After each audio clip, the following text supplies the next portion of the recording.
disorders, neurotic, psychotic, then some definitions are there.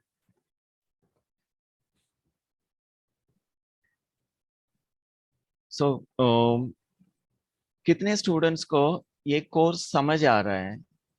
अभी कुछ लग रहा है ओके वी कैन, है ना, काउंसलिंग कर सकता है, ऐसा है ना? कुछ कॉन्फिडेंस किसको आया है? जिसको आया you can say yes, and if you feel some more to be understood, learn to get more confident, you can write no. So yes or no, please reply in the chat box. May with this enough information I'll start doing counseling. ऐसा कितने लोग समझते हैं you can do counseling बोल के? आप counselling में कर सकता हूँ, एटलीस्ट थोड़ा सा शुरू कर सकता हूँ। जो भी मेरे पास आएंगे एटलीस्ट उनको कुछ अनुभव कराऊंगा, कुछ समझा सकता हूँ मैं।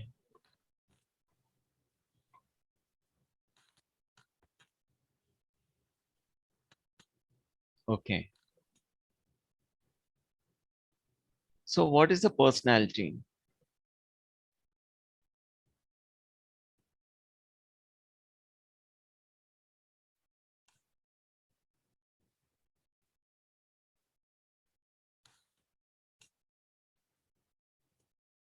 मैं एक इमेज आपको दिखाऊंगा। Education final,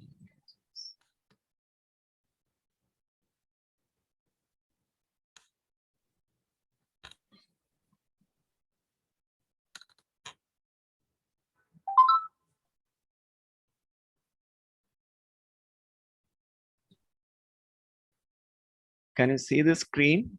Influence of psychobiosocial factors.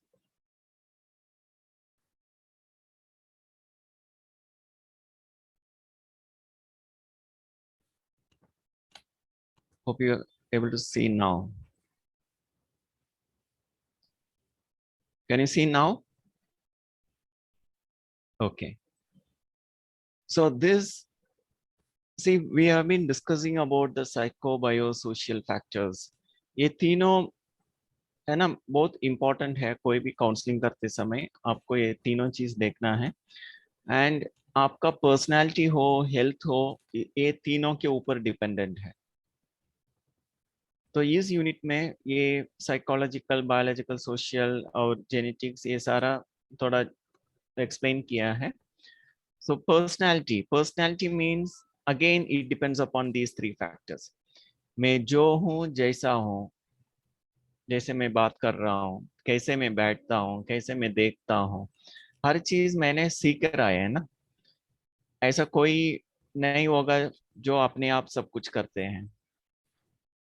तो हम माँ बाप से सीखते हैं, स्कूल से सीखते हैं, हर जगह से सीखते हैं, और हमारा पांच इंद्रियों के अंदर कैसे कैसे इंफॉर्मेशन जाते हैं और उसको हम कैसे परसीव करते हैं। एवरीथिंग माय एक्टिविटी, मैं जो हूँ अभी कैसा हूँ, उसका सारा कारण क्या है? ये तीन इन्फ्लुएंस है, psychological, biological and social factors.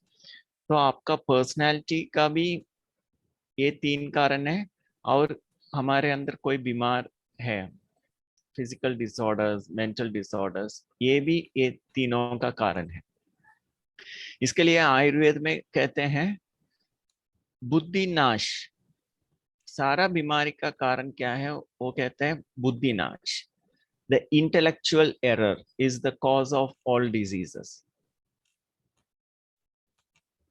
तो हम हमारे पास वो इंफॉर्मेशन है, सोच समझ कर हम डिसीजन लेते हैं, फिर हम सारे बीमारी से बच कर रह सकते हैं, प्रिवेंट कर सकते हैं।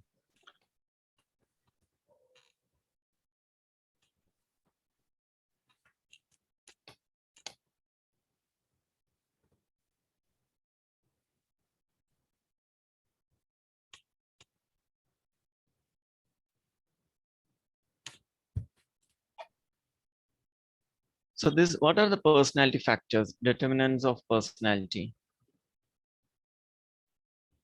Among the personality factors, some are due to heredity and others arise due to environmental influences.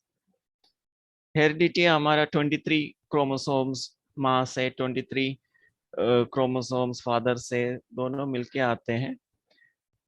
तो हमारा व्यवहार भी है ना उसके ऊपर, क्रोमोसोम के ऊपर भी है, डिपेंडेंट है। लेकिन रिसर्चर्स क्या बताता है, ओके वो है, लेकिन आपका वातावरण उसका ज्यादा इफेक्ट करता है।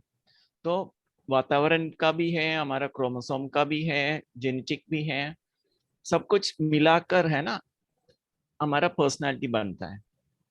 लेकिन ये पर्सनालिटी के ऊपर उसका मालिक कौन है, अभी हम थोड़ा प्रैक्टिस करेंगे। सब कुछ देखिए, सब कुछ देखते सुनते हुए उस अटेंशन को, जो आपके अंदर ध्यान है, अटेंशन है, उस ध्यान के ऊपर ध्यान करना। तो जब आपका ऊपर कंट्रोल है, self control, when there is self control, then all these genetic, yeah, environmental factors, social factors, it need not have to influence us if we know what is to be chosen.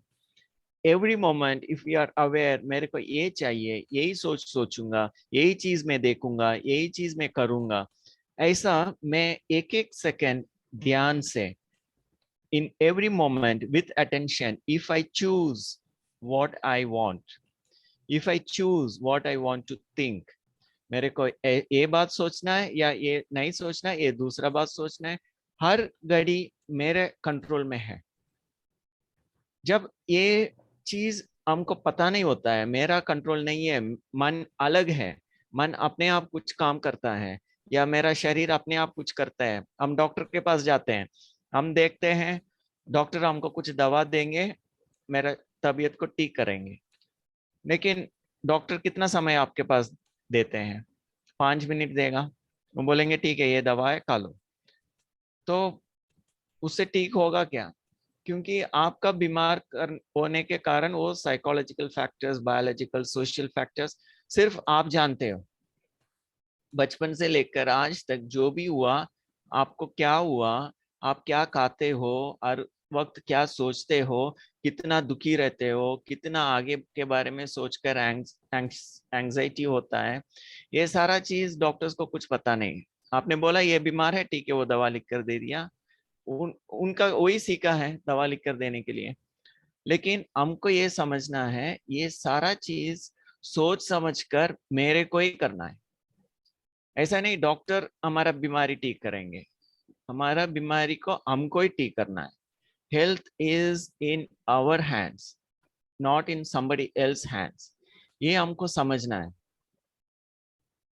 ठीक है, दवा खाना है ही है, ऐसा नहीं दवा नहीं खाना है, दवा खाएंगे, लेकिन तुरंत रिलीफ के लिए दवा चाहिए, तुरंत रिलीफ के लिए हमारा एलोपैथी का मेडिसिन चाहिए, लेकिन लॉन्ग टर्म इफेक्ट के लिए, परमानेंट रिलीफ के लिए, परमानेंट हीलिंग के लिए हम खुद को सोचना है, मैं क्या सोचता हूँ, क्या खाता हूँ, क्या करता हूँ, सब कुछ हमको खुद को सोच समझकर, है ना, वो हिसाब से मेरा लाइफस्टाइल करेंगे सही रीति से, फिर हम हमेशा, हमारा पर्सनालिटी भी अच्छा रहेगा और हेल्थ भी अच्छा रहेंगे।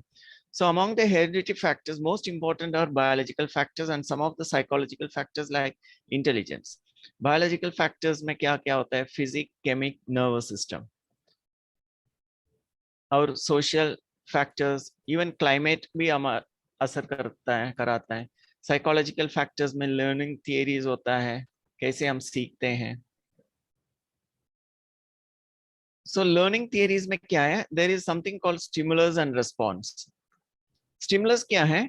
जो चीज आपकी 5 इंद्रियों द्वारा आपके अंदर चलता है, जो आप ध्यान देते हो, कोई चीज को ध्यान से देखते हैं, ध्यान से सुनते हैं, हर चीज ध्यान से आप करते हैं। कोई बोले आप है ना चैट बॉक्स में एक जवाब देना, कोई सोचते हैं क्या, कोई आपको लग रहा है क्या अपने आप कुछ हो जाता है, या अपने आप मेरा मन में विचार आता है, या अपने आप मेरा मन कुछ विचार सोचते हैं, या अपने आप बीमारी आ जाता है, या आपका कंट्रोल में है? सब कुछ मेरे कंट्रोल में, मेरे हाथ में है, ऐसा बोलने वाला यस लिखना। नहीं, कुछ कुछ कभी कभी ऐसा हो जाता है, ऐसा बोलने वाला नो लिखना है।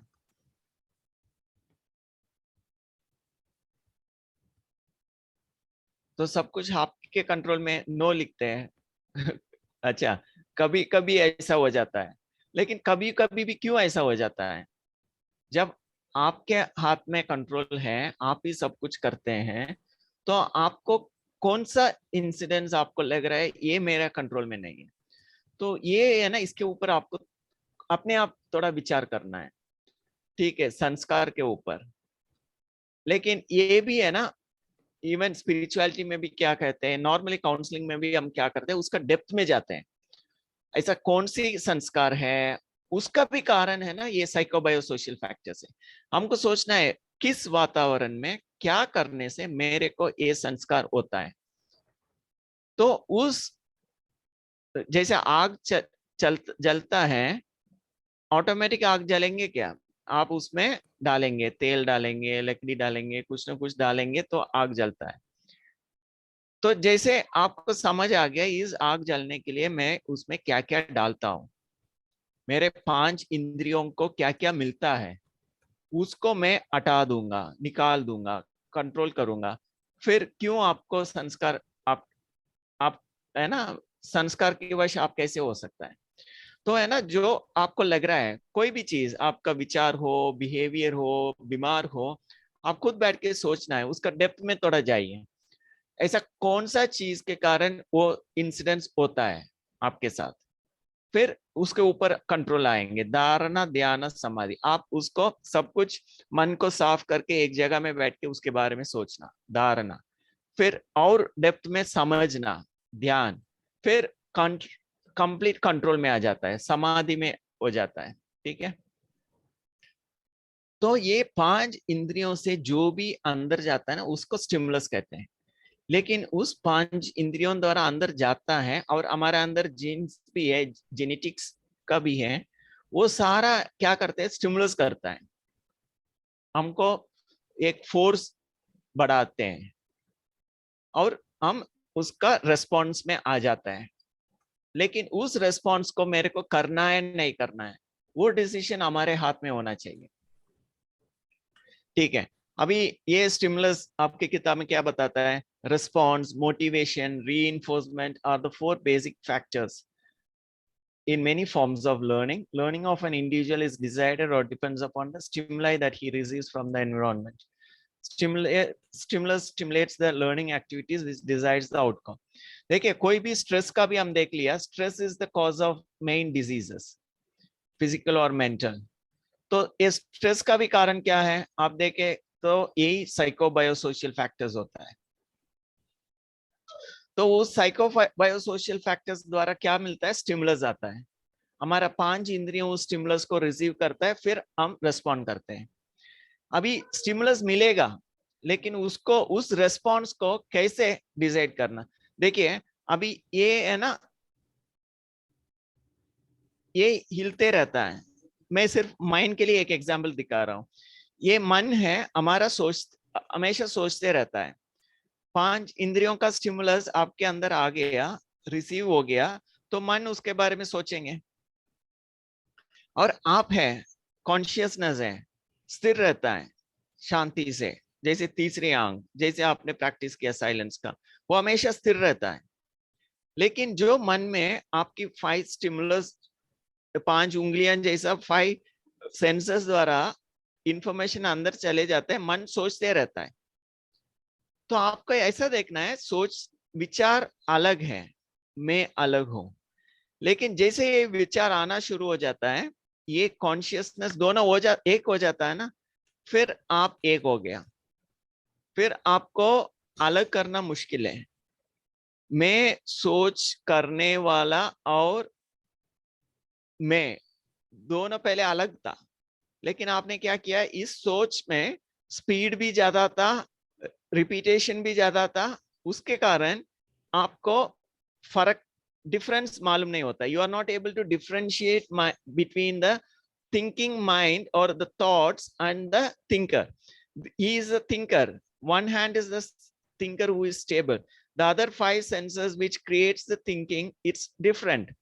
but most of the time we remain together and we shake together. We get disturbed together. We are not able to differentiate between the observer and the observed. तो इसके लिए समझने के लिए पहले साइलेंस में बैठ के मेरे को समझने, अच्छा मैं जब साइलेंस में बैठता हूं, let us practice now. Sit in silence. Just become aware of your five senses.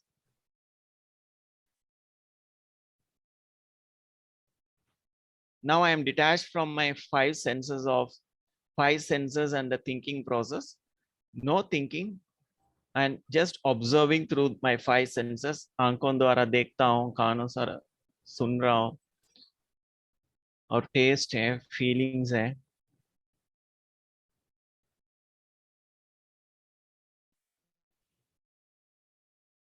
तो अभी मैं शांत हूँ. तो साइलेंस में जब मैं हूँ, वही अटेंशन है, वही मैं हूँ. अभी इस साइलेंस के साथ मैं सोचता हूँ ये हाथ को मैं हिलाऊं.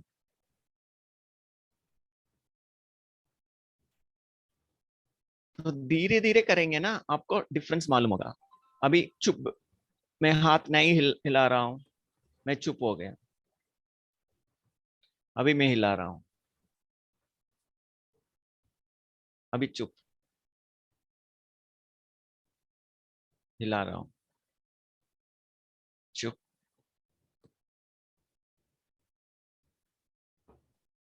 क्योंकि हम बचपन से लेकर आज तक ये डिफरेंस को हम देखा नहीं है. क्योंकि हम हमेशा सोचते हैं जो सोचता है वही मैं हूं. लेकिन अभी समझ आ रहा है, मैं ही हिला रहा हूं. मैं चाहूंगा तो मैं हाथ हिलाऊंगा, नहीं चाहूंगा तो हाथ नहीं हिलाऊंगा. तो मैं अलग हूं, मेरे हाथ अलग है. जैसे मैं, मेरा हाथ अलग है, ऐसा मेरा विचार भी अलग है.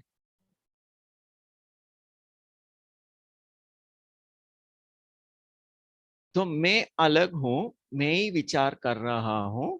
चाहे तो विचार करूंगा, चाहे तो मैं विचार नहीं करूंगा. चाहे तो मेरा हाथ को हिलाऊंगा, चाहे तो मेरा हाथ को नहीं हिलाऊंगा. चाहे तो मैं सोचूंगा, अनुभव करूंगा, चाहे तो नहीं करूंगा. ये अभी कितने लोगों को समझ आया? चैट बॉक्स में यस लिखिए, समझ आ गया. तो मेरे को समझना चाहिए कितने लोग ये समझ पाया. मैं अलग हूं, मेरा सोच अलग है.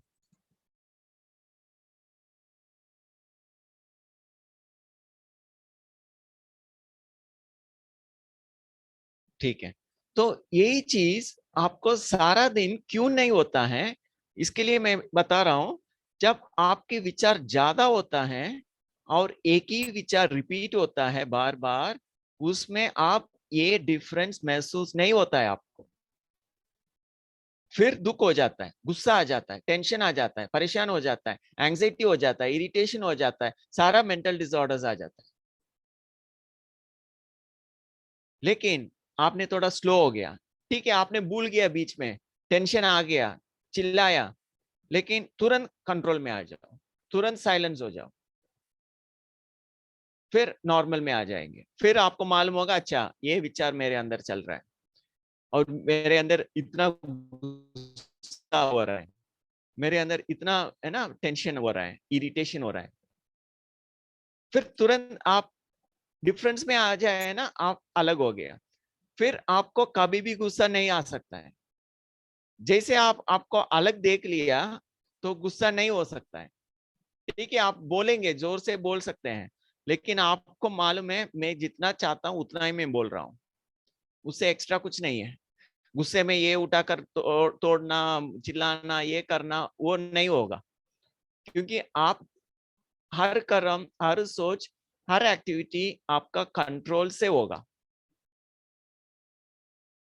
तो ये सारा दिन आप ध्यान रखेंगे, ये स्टिमुलस द्वारा, आपकी पांच इंद्रियों द्वारा कुछ भी अंदर जाता है, आप चाहे तो उसको रिस्पॉन्ड करेंगे, चाहे तो नहीं करेंगे, चाहे तो उसको बदल कर जैसे चाहे वैसा कराएंगे आप. So defence mechanisms. So defence mechanism पहले सिगमंड फ्रॉइड ने लिस्ट आउट कराया था.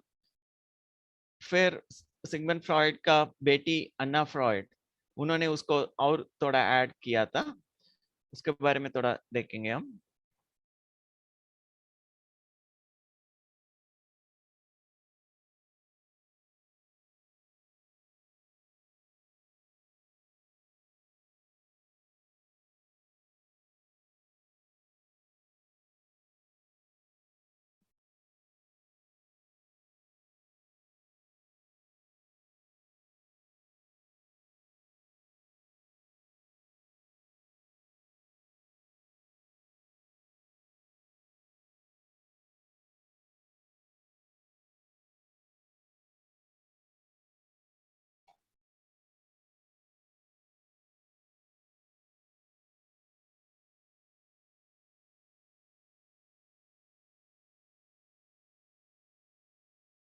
ये नया स्लाइड देख रहे हैं आप, defence mechanism, hope you are looking at it. Defense mechanism, personality, instinctual needs, rational thinking, moral standards. These defense mechanism operates at unconscious level. कई बार आपको ध्यान नहीं होता है ये आप कर रहे हैं बोल के, क्योंकि आदत बना दिया ध्यान से कुछ नहीं करना है हमको। तो कई बार आप देखेंगे कई आदत, जैसे कोई ने बताया था ना, संस्कार कंट्रोल करना मुश्किल है, क्योंकि एक है ये ध्यान से करना, हम प्रैक्टिस नहीं करते हैं। जैसे ध्यान से करना शुरू होगा ना, कोई अनकॉन्शियस का कुछ नहीं होता है, लेकिन आप ध्यान नहीं करते हो, फिर अनकॉन्शियसली कोई मेमोरीज होता है वो काम करना शुरू होता है। तो उसमें इंस्टिंक्चुअल डिजायर्स हो सकता है, बचपन का कुछ इच्छा है वो अपने आप आ सकता है। कॉन्शियस ग्रेटिफिकेशन, कुछ चीज जो आपको लग रहा है वो गलत है, फिर भी हम सोचे ज्यादा स्वीट खा लेता है, हमको पता है वो गलत है फिर भी खा लेता है, क्योंकि थोड़ा वो ग्रेटिफिकेशन का डिजायर ज्यादा वो पावर कर लेता है। फिर सुपर ईगो, तो ये कल देखा था ना, कल या कुछ दिन पहले, ईगो, ईगो, सुपर ईगो। वो ईगो माना आपकी कॉन्शियसनेस, आप every moment you are choosing what is right, what is not right for me. तो इस ईगो के ऊपर आप कंट्रोल करेंगे। जो हम नॉर्मल शब्दों में बोलते हैं ना, इस व्यक्ति का ईगो ज्यादा है, ऐसा नहीं होता है। जो मैं बोलता हूं, कोई लिखते हैं क्या? See if you are not writing, किसी को है ना, सबको लिखना पड़ेगा, ऐसा नहीं जो बोलते सुनते जाएंगे, समझ नहीं आता है। सब लिखते हैं क्या? Okay, so this ego is the consciousness, the attention, जो ध्यान से हम देखते हैं सुनते हैं ना, उसको ईगो कहते हैं। लेकिन नॉर्मल शब्दों में हम ईगो किसको कहते हैं? जो उनका थोड़ा सुपीरियरिटी कॉम्प्लेक्स होता है, इंफीरियरिटी कॉम्प्लेक्स होता है, उसको ही हम ईगो कहते हैं।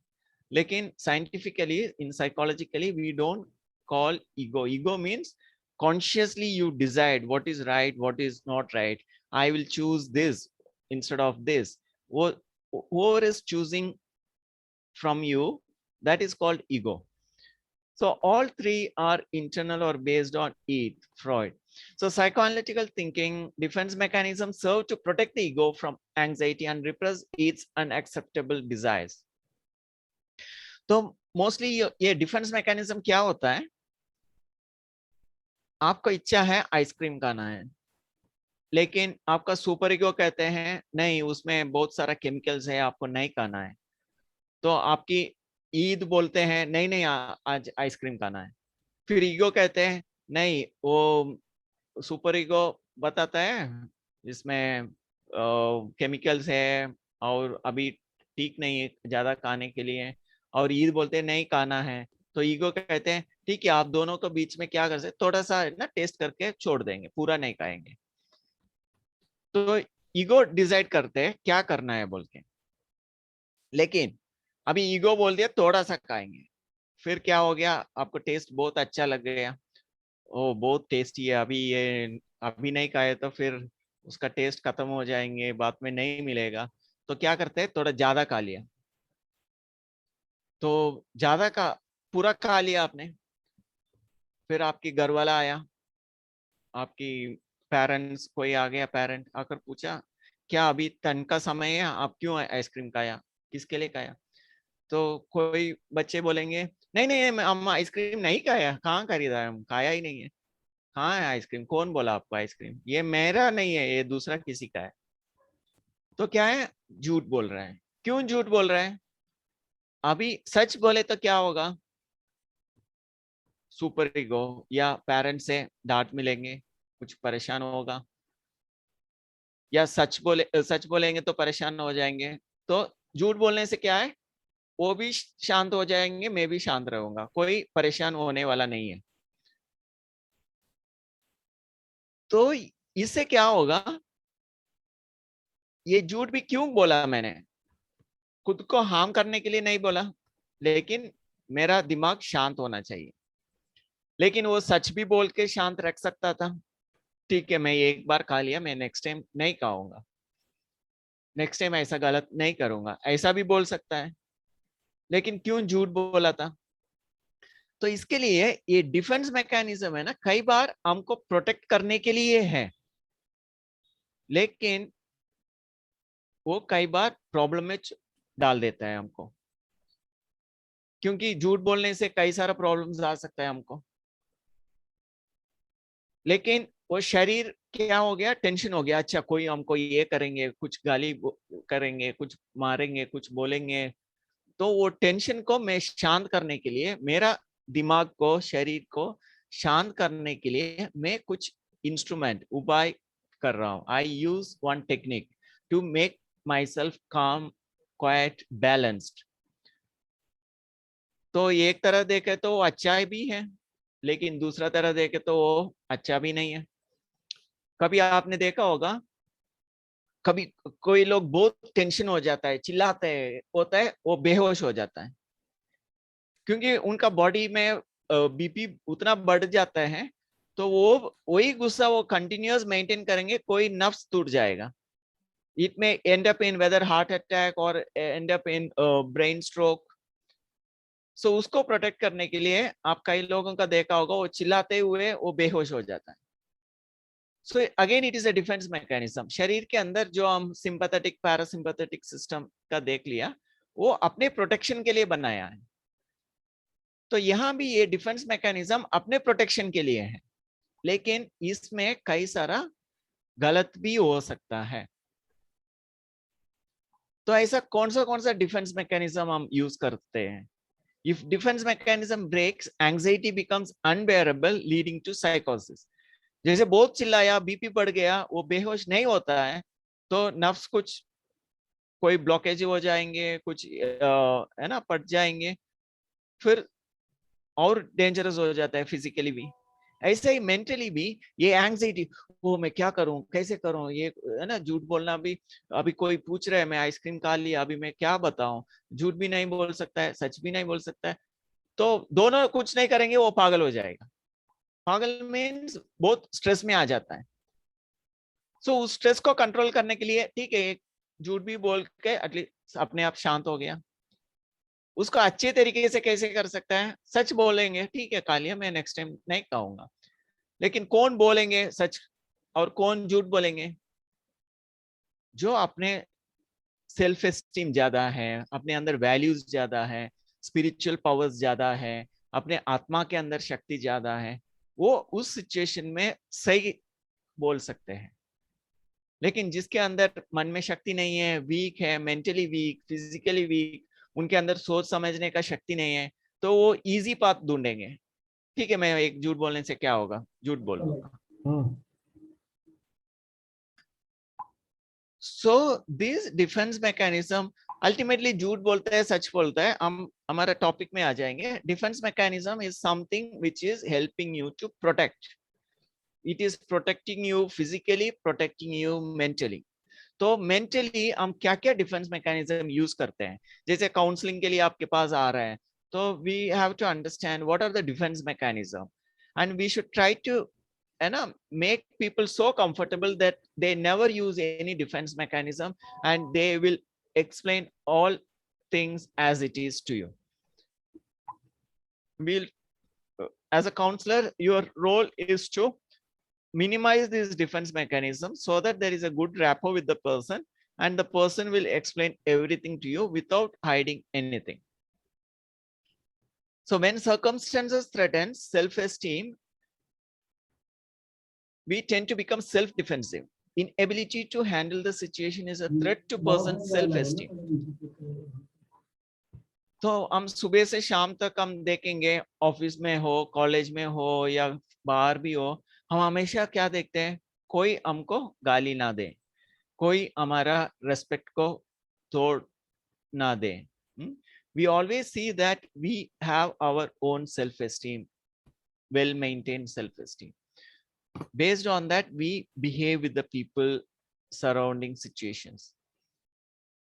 But this self-esteem, if it is based on the spirituality, कोई कुछ भी कहे मैं अपने आप संतुष्ट हूं, मैं अपने आप शांत हूं, या कोई कुछ कहे, उसके लिए आपको स्पिरिचुअल पावर चाहिए. इसके लिए हम है ना इस कोर्स में स्पिरिचुअलिटी का थोड़ा ज्यादा समझाता है, राजयोगा का समझाते हैं. So that there are two different types of self-esteem. One is लोग हमको मान दे, रेस्पेक्ट दे, है ना, जिससे I feel good.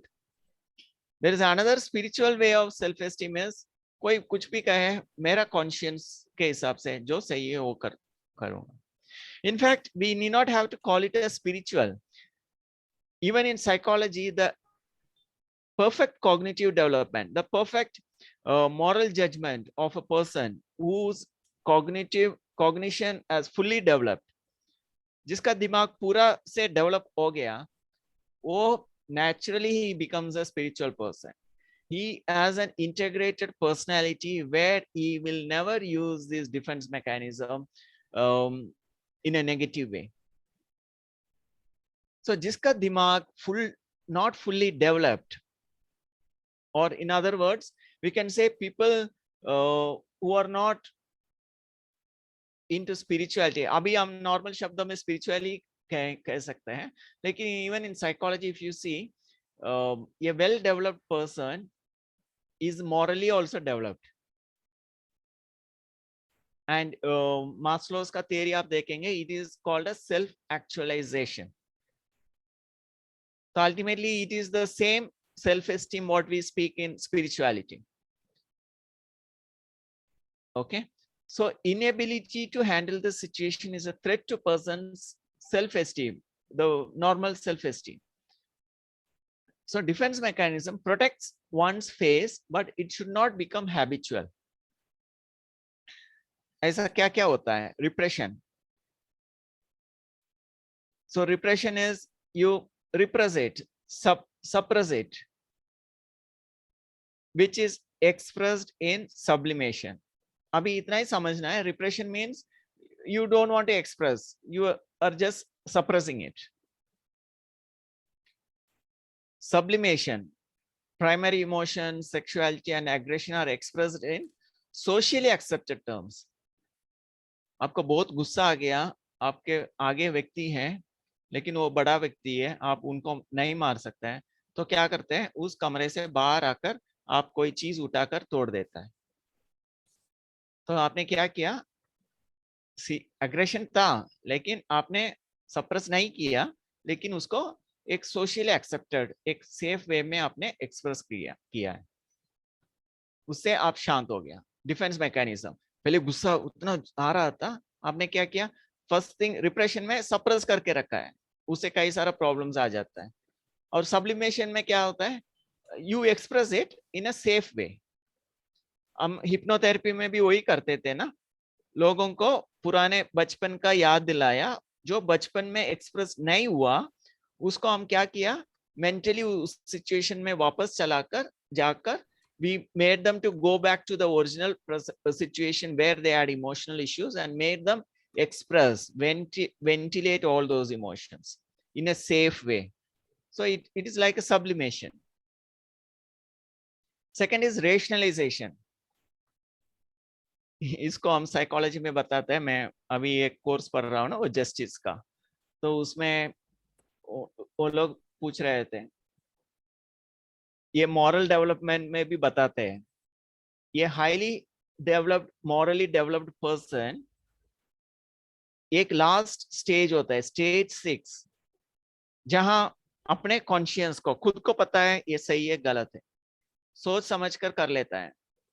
जो दुनिया गलत का है या सही का है, लेकिन खुद को पता है। मैं एग्जांपल दे दूंगा, महात्मा गांधी हो या हमारा नॉर्मल वेजिटेरियंस हो, कई लोग बोलेंगे अंडा वेजिटेरियन है, खा सकते हैं।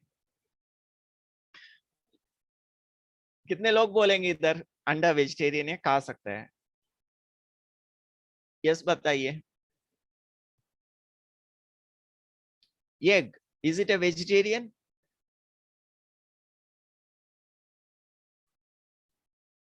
But even in some countries, I think I used to visit Thailand, there it is a vegetarian. वो अंडा है ना, वेजिटेरियन बोल के खाते हैं वो लोग। और साइंटिफिकली दे से it is a vegetarian, because उसमें कुछ है ना, एग का कुछ नाश कुछ नहीं होता है, कुछ ऐसा बताते हैं।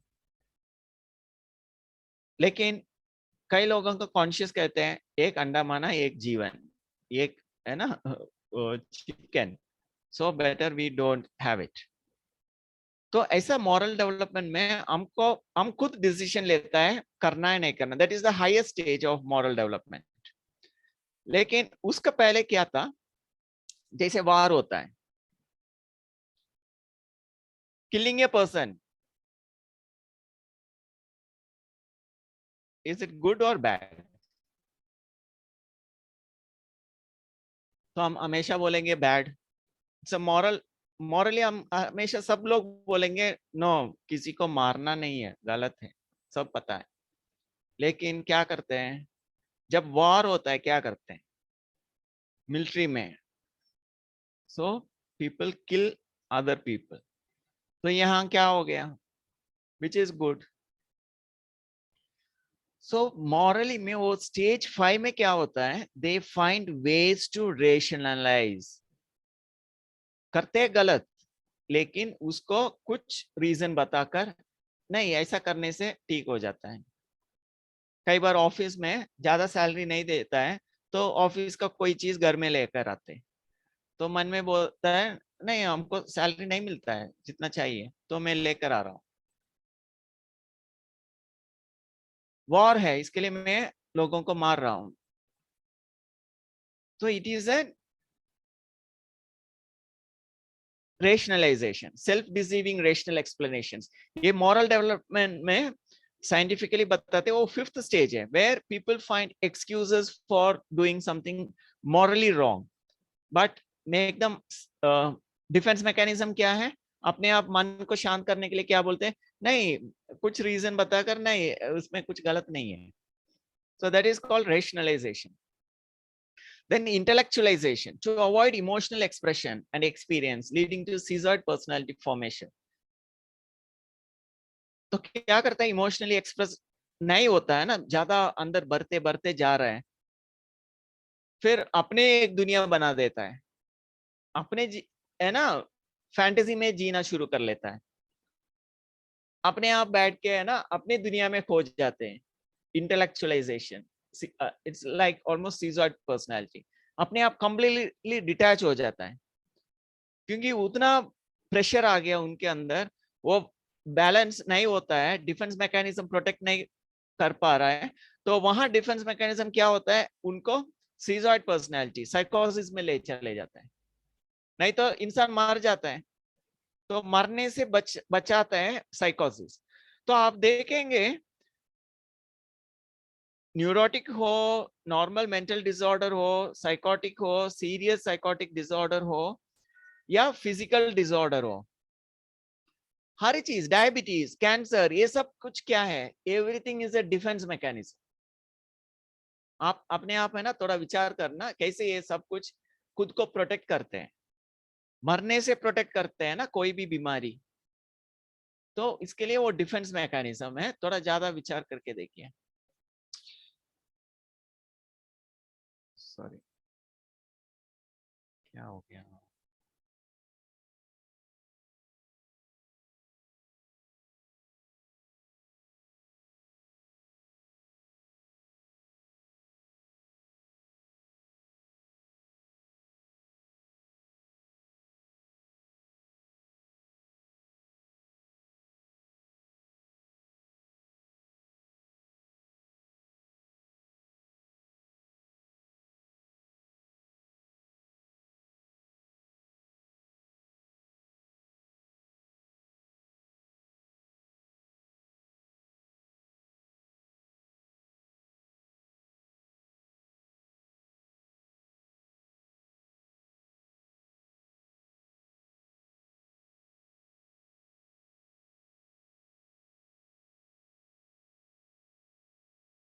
मैं मिनिमाइज कर दिया, अभी वापस कैसे बड़ा करूं?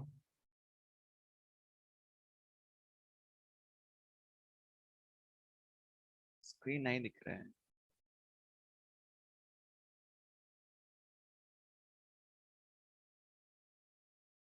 Remove screen control. Screen share stop करके फिर से चालू करना, तब ओके, स्क्रीन शेयर को स्टॉप करके फिर स्टॉप शेयर। ओके,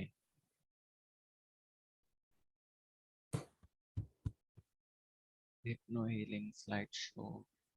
से उसको शेयर कर सकते हैं। हाँ दिख रहा है अभी। क्लिनिकल हाइपोथेरेसिस, नहीं सॉरी, क्लिनिकल हिप्नोथेरेपिस्ट स्टॉप, दिख एक minute, slide show, where is that?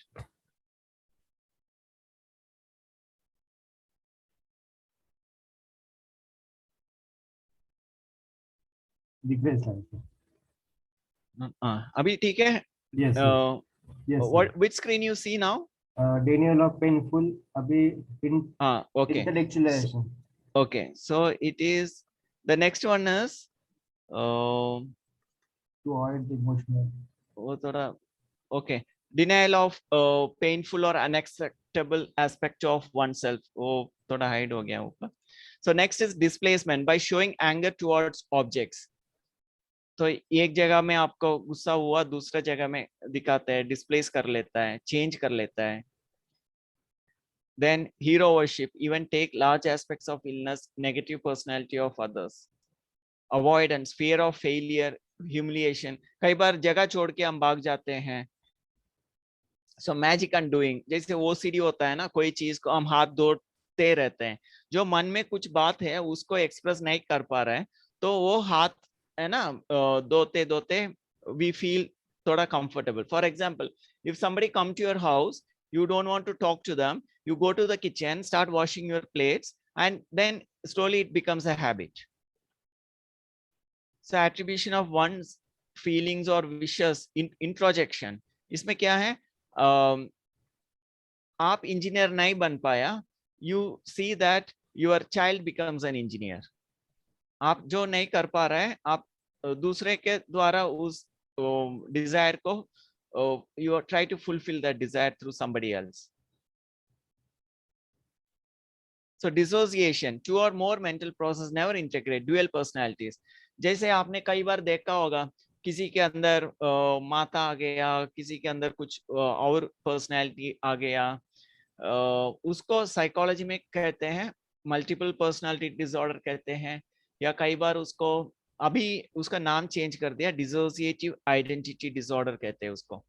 तो उसको डिसोसिएशन है, जो मेरे अंदर बचपन में कोई इमोशनल इंसिडेंस हुआ है और उसको मैं सहन करना मुश्किल लगता है, या उसको वो चीज क्या करते हैं, हमको स्प्लिट कर लेता है उसको। आपका सिंपल एग्जांपल मैं बताऊंगा। आपका कंप्यूटर में 2-3 फोल्डर है, आप कॉन्शियसली सोचा मेरे को हाथ हिलाना है, तो आपने हिला रहे हैं। ऐसा ही कंप्यूटर में 3-4 फोल्डर्स हैं, आपने कॉन्शियसली एक फोल्डर को खोला, तो उसमें आप कुछ अलग अलग इंफॉर्मेशन रखा है, आप उसको देख रहे हैं। समझो उसमें एक इंग्लिश मूवी देख रखा है, आप इंग्लिश मूवी को देख रहे हैं। फिर थोड़ा समय में उसको बंद करके दूसरा फोल्डर खोला, उसमें एक तमिल मूवी रखा है, उसको देखना शुरू कर दिया। फिर थोड़ा समय में उसको बंद कर दिया, तीसरा खोला, उसमें ऑफिस का फाइल्स था, वो खोल के ऑफिस का काम कर रहे हैं आप। तो इस तीनों जगह में आप 3 अलग अलग व्यक्ति था। जब इंग्लिश मूवी देखते था आप अलग था, क्योंकि आपकी दिमाग उस मेमोरी के साथ काम कर रहा था, और तमिल मूवी देख रहा था उस मेमोरी के साथ काम कर रहा था, ऑफिस का फाइल खोला उस मेमोरी के साथ काम कर रहा था, तो तीनों समय अलग अलग था। ऐसे ही, लेकिन नॉर्मल लाइफ में हम क्या करते हैं, जब चाहे अलग अलग फोल्डर खोल के बंद कर लेता हूं। लेकिन डिसोसिएशन में क्या है, उनको मालूम ही नहीं होता है, आप एक फोल्डर बंद कर दिया, मैं दूसरा फोल्डर खोला है, तो उनको कभी आपसे बात करेंगे, थोड़ा समय में आपको कंप्लीटली भूल जाएंगे। मैं आपको और एक एग्जांपल दूंगा। मैं जब हिप्नोथेरेपी करता था, कई बार लोगों को याद नहीं रह सकता है, रहता है। People don't remember what they see in the trance. When you make them into deep relaxed and make them experience something. They may even go to some past lives, all those things they will see. And when they wake up, they will see, no, I have not done anything. उनको क्या है, उनका consciousness अलग folder खोल के देखकर फिर वापस आ गया, तो उस फोल्डर में क्या है याद नहीं है. तो कई बार ये क्यों होता है, मल्टीपल पर्सनालिटी डिसऑर्डर क्यों होता है? क्योंकि कुछ इमोशनल इंसिडेंट उनका लाइफ में हुआ है, वो प्रोटेक्ट करने के लिए उतना उनके अंदर प्रॉब्लम हुआ, वो ऐसे ही डिटैच हो गया, स्प्लिट हो गया, अलग दो व्यक्ति बन जाता है, दो फोल्डर है ना, अलग अलग स्प्लिट हो जाता है. तो कई एक फोल्डर खोलता है तो दूसरा फोल्डर को बिल्कुल भूल जाता है, फिर दूसरा खोलता है और दूसरे को तीसरे को भूल जाता है. तो इसको कहते हैं मल्टीपल पर्सनालिटी डिसऑर्डर या डिसोसिएटिव डिसऑर्डर बोलते हैं. तो ultimately it is protecting them, it is a one way of protection. एक तरीके से वो अपने आप को प्रोटेक्ट करते हैं वो. लेकिन आपके पास काउंसलिंग आएंगे, उनकी इमोशन सारा वो बैलेंस होगा, फिर ये पर्सनालिटी सारा मर्ज भी हो सकता है. फिर कन्वर्शन, कई बार आपके पास आएंगे, डॉक्टर्स भी आपके पास भेजेंगे, वो बोलेंगे इनका कुछ फिजिकली कुछ प्रॉब्लम नहीं है, सारा टेस्ट कर दिया, सब कुछ ठीक है, लेकिन उनका इधर दर्द होता है, इधर दर्द होता है, या कुछ देखता है, कुछ करते हैं. फिर डॉक्टर बोलेंगे ये कन्वर्शन है या कन्वल्शन है, ऐसा बोलेंगे. तो क्या है, emotional response to stress converts into physical symptom. उनको physically you will be all right. Most of the hysteria cases है ना, ऐसा कहते हैं. रिग्रेशन, कई बार कोई आपको चिल्लाया, गाली दिया, तो तुरंत आप रोना शुरू कर लेता है, उसको सहन करना मुश्किल है. तो रोना क्यों होता है? क्योंकि हम बच्चे जैसा बन जाता है. तो we regress, we go back to the past, एक बच्चे हो जाता है उसी समय. So these are the different types of defense mechanism which is helping us to protect, which protect us in one way or another.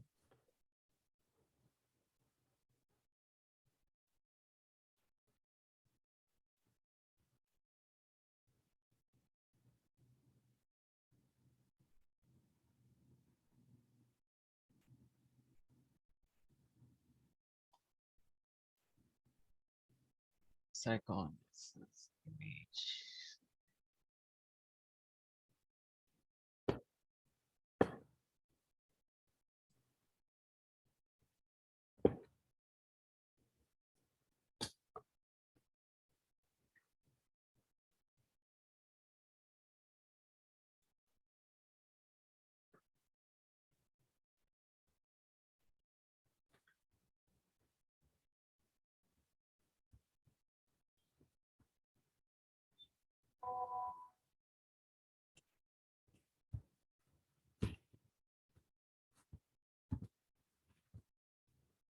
तो ये हो गया आपका डिफेंस मैकेनिज्म. इसमें ही मैं जैसे बोला ना, फिजिकली भी जो होता है, लेवल 1 वेलेंट है ना, उन्होंने भी यही बता रहा है. Pathological defences, psychotic Daniel, delusional projection, वो भी एक डिफेंस मैकेनिज्म है. और fantasy, projection, passive aggression, acting out, this is also immature defences. Neurotic defences जो अभी हम लोग डिस्कस किया. मेच्योर डिफेंसेस जो हम है ना, मेच्योर होकर उसको हंसते हुए उसका हैंडल करते हैं, वो एक mature type of defence mechanism है, protecting us. So what are the mental disorders? Mental disorders को कैसे कैसे क्लासिफाई करते हैं? एक साइकोटिक होता है, लास्ट स्टेज, हैलुसिनेशन होता है, डिल्यूशन होता है, अपने एक दुनिया बनाकर बैठ जाते हैं ऐसा. तो ऑर्गेनिक मेंटल हमारा जैसे हम माँ के पेट में होता है, उस समय भी कई माँ की इमोशनल इश्यूज के कारण कुछ हो सकता है, क्योंकि हार्मोनल सेक्रेशन हमको अफेक्ट कर सकता है, नेगेटिव इमोशन स्ट्रेस के कारण. फिर कई दवा खाते हैं, ट्रीटमेंट लेता है, कई बार वो साइड इफेक्ट हो सकता है. इसके कारण physically, even while birth also, during birth, when it is a natural birth, if the mother has some type of diseases, उसका भी असर हो सकता है. So physically also our brain can have some है ना issues, उसके कारण भी हमको disorders हो सकता है, substance related. और जैसे अल्कोहल, ड्रग्स, इवन थोड़ा सा भी अल्कोहल हम लेते हैं ना, वो भी प्रॉब्लम है। और मूड डिसऑर्डर्स होता है, कभी डिप्रेस हो जाता है, एंजाइटी होता है, सोमैटिक फिजिकली भी प्रॉब्लम्स होता है, डिसोसिएटिव मल्टीपल पर्सनैलिटी जैसे हमने डिस्कस किया, और पैरानॉइड, ओवर सस्पिशियस, नार्सिसिस्टिक, खुद के ऊपर ही ज्यादा अटेंशन रहता है, एंटी सोशल रहता है, फिर सोशल आइडेंटिटी, सेक्सुअल डिसऑर्डर्स होता है। तो मेंटल डिसऑर्डर्स का ऐसा अलग अलग क्लासिफिकेशन, जैसे मैं आपको दिखाऊंगा, हमारा साइंटिफिकली डीएसएम मैनुअल बोल के हैं, डायग्नोस्टिक स्टैटिस्टिक मैनुअल, उसमें कुछ कैटेगरीज दिखा रहा है, मैं आपको दिखाऊंगा अभी।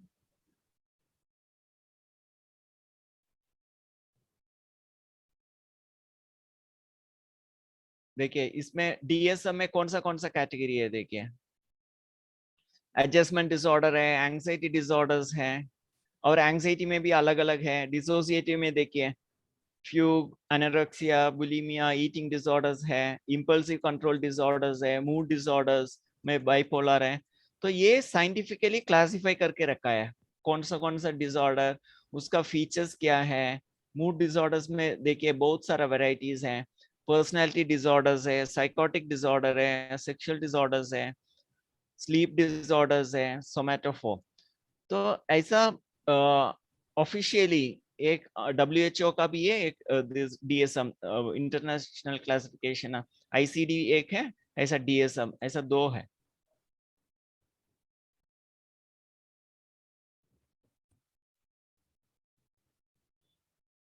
मैं एक सिंपल तरीका आपको याद रखने के लिए मैं बताऊंगा कैसे याद रखना है। मेंटल डिसऑर्डर्स में साइकोटिक हो या न्यूरोटिक हो या फिजिकल डिजीज हो, आप एक लाइन समझो, ये पेंसिल है, अभी मैं बताऊंगा, यहां जैसे हम प्रैक्टिस करते हैं मन को शांत करके, अपने आप हंसते हुए, है ना, खुश रहते हैं, तो ये यहाँ है stable, there is no mental और फिजिकल डिजीज। तो क्या होता है, धीरे धीरे स्ट्रेस बढ़ते जा रहा है, टेंशन हो रहा है, एंग्जाइटी आ रहा है, स्ट्रेस हो रहा है, तो आपका डिजीज बढ़ते जा रहा है, तो उसको न्यूरोटिक कहेंगे हम। यहाँ तक जो स्ट्रेस आपको कंटिन्यूस ज्यादा समय तक रहता है, न्यूरोटिक हो गया। फिर वही स्ट्रेस और बढ़ते जा रहा है, धीरे धीरे आपको डायबिटीज में कन्वर्ट हो जाएगा, हार्ट डिजीज में कन्वर्ट होता है, कभी उसको लाइफस्टाइल डिसऑर्डर कहते हैं, साइकोसोमैटिक डिसऑर्डर कहते हैं। तो जैसे diabetes, cancer, heart disease, stroke, ये सारा है ना, फिजिकल भी सिम्टम्स दिखा रहा है। फिर भी आपके स्ट्रेस और भी कंटिन्यू होते जा रहा है, बहुत ज्यादा हो रहा है, फिर वो साइकोटिक में पहुंच जाएंगे। तो न्यूरोटिक नॉर्मल नॉर्मल रहते हैं, स्ट्रेस में शुरू होता है, न्यूरोटिक बनता है, फिर न्यूरोटिक से हमारा नॉन कम्युनिकेबल डिजीज तक पहुंचता है, फिर कभी डायरेक्ट भी न्यूरोटिक से साइकोटिक पहुंच पहुंच जाते हैं। ठीक है, तो ये स्केल आप याद रखेंगे ना, ऐसा धीरे धीरे बढ़ते जा रहा है, स्ट्रेस, न्यूरोटिक, और एनसीडीज एंड साइकोटिक। तो आपको कहाँ रहना है इस स्केल में, यहाँ रहना है, यहाँ रहना है? अभी कहाँ है हम, बताइए कहाँ रहना है आपको? ठीक है, बैलेंस रहना है, बैलेंस है तो अभी भी आपके मन में मुस्कुराहट रहेगा, खुश रहेगा, शांति, प्रेम, आनंद रहेगा। इसके लिए हमको सेल्फ कंट्रोल बहुत जरूरी है। तो यही है आपका मेंटल डिसऑर्डर्स का कैटेगरीज इन साइकोपैथोलॉजीज में। इमोशनल जो अभी मैंने दिखाया वो डीएसएम मैनुअल में, वो कौन सा कैटेगरीज है। और साइकोन्यूरोसिस, साइकोन्यूरोसिस और न्यूरोसिस एक जैसा ही है, एक ही है। न्यूरोसिस कहेंगे या साइकोसिस। न्यूरोसिस माना जो स्ट्रेसफुल, एंग्जाइटी, वो सारा होता है ना, जो आपका कंट्रोल में है। तो जैसे स्ट्रेस आता है आपका कंट्रोल में ही है, आप चाहे तो स्ट्रेस से बाहर निकल सकते हैं, लेकिन आप उस स्ट्रेस को ठीक नहीं किया, उसको बढ़ाते जा रहा है, फिर वो न्यूरोसिस बन जाता है। फिर भी ठीक नहीं हुआ, आपने साइकोलॉजी काउंसलिंग नहीं लिया, ट्रीटमेंट नहीं लिया, कुछ दवा चाहिए तो नहीं खाया, फिर वो बढ़ते बढ़ते साइकोसिस तक पहुंच जाते हैं, और साथ साथ और बीमारी भी आ जाता है। ठीक है, तो ये है आपका सर जरा वो अभी जो स्लाइड बता रहा है साइकोन्यूरोसिस, तो थोड़ा रिपीट करेंगे क्या, एक मिनट के लिए? रिपीट करना है, एक हाँ second. Neuroses are minor disorders characterized by inner struggle and discredit social relationship. Two essential features of neurosis are that they are precipitated by emotional stress conflicts and frustrations, and that they are most effectively treated by psychological techniques. Counselling से ठीक हो जाता है neurosis. और common neurosis क्या क्या होता है? Hysteria, anxiety, neurasthenia, phobias, OCD, hypochondria, depressive neurosis, neurasthenia. और neurotic is desperate to function in the world, whereas the psychotic has to some extent given up the struggle. वो भी defence mechanism है, बिल्कुल मेरे को हैंडल नहीं कर पा रहा हूँ, तो साइकोटिक अपने दुनिया बना देता है। And lost contact with reality, तो इसमें और ऑर्गेनिक भी हो सकता है, फंक्शनल साइकोलॉजिकल भी हो सकता है। Okay sir. ओके, और मैं इसमें और कुछ बताऊंगा आपको। तो कोई एग्जांपल से आप बता सकते हैं क्या, आपका कोई एग्जांपल हो? हाँ, ये एक सेकेंड, इमेजेस,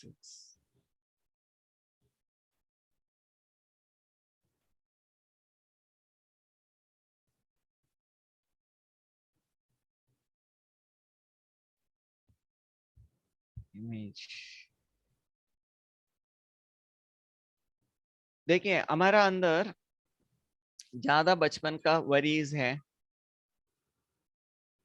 एंगर है, गुस्सा है, इसको आप दिनचर्या में एक्सप्रेस करते हो। गुस्सा आता है लोगों को, चिड़चिड़ापन होता है, लेकिन शाम में घर आ गया, आराम से सो गया, सब कुछ भूल गया, फिर दोबारा दूसरा दिन हो रहा है। लेकिन सुबह जो टेंशन हुआ वो शाम तक मेंटेन हो रहा है, गुस्सा करते रह रहे हैं आप, उसको कंट्रोल ही नहीं हो रहा है, एक हफ्ता तक गुस्से में ही है आप, तो उसको हम कहेंगे न्यूरोसिस तक पहुंच गया। आप उसको रेस्ट ही नहीं दे रहे हैं, उसको स्टॉप नहीं हो रहा है, बार बार है ना, मन में बात चलते रह रहा है, आगे क्या होगा, कल ही होगा, मेरा फैमिली क्या होगा, आगे मेरा जीवन कैसे चलेंगे। अभी कोविड में भी आप देखा होगा, ठीक है कुछ हो गया, आपने उसको सुधार के काम में लग गया, लेकिन नहीं लग रहा है, आपके मन से वो अट नहीं पा रहा है। You are not able to control those thoughts, loss of job, अभी मैं क्या करूं, कैसे करूं, सोच सोच कर आप आपका काम करना ही आप बंद कर दिया। जैसे वो डिप्रेशन का मैं उस दिन बताया ना, 5 स्टेजेस। पहले कुछ जॉब लॉस हो गया, फिर आपने, कुछ लोग उसको, ठीक है जॉब हो गया, अभी मैं नया जॉब ढूंढ लूंगा, चलूंगा। लेकिन कुछ लोग क्या करेंगे, वो मेरा इतना सैलरी आ रहा था, अभी मैं कैसे जीवन चलाऊं, कैसे मैं रेंट दूं, कैसे ये करूं वो करूं, सोच सोच सोच कर बैठ जाते हैं, कुछ काम ही नहीं हो रहा है। तो ऐसा 1 महीने तक चले गया, तो उसको हम कहेंगे नॉर्मल स्ट्रेस से वो न्यूरोसिस तक पहुंच गया। फिर ट्रीटमेंट लेंगे, काउंसलिंग करेंगे, ठीक हो जाता है, फिर ठीक है।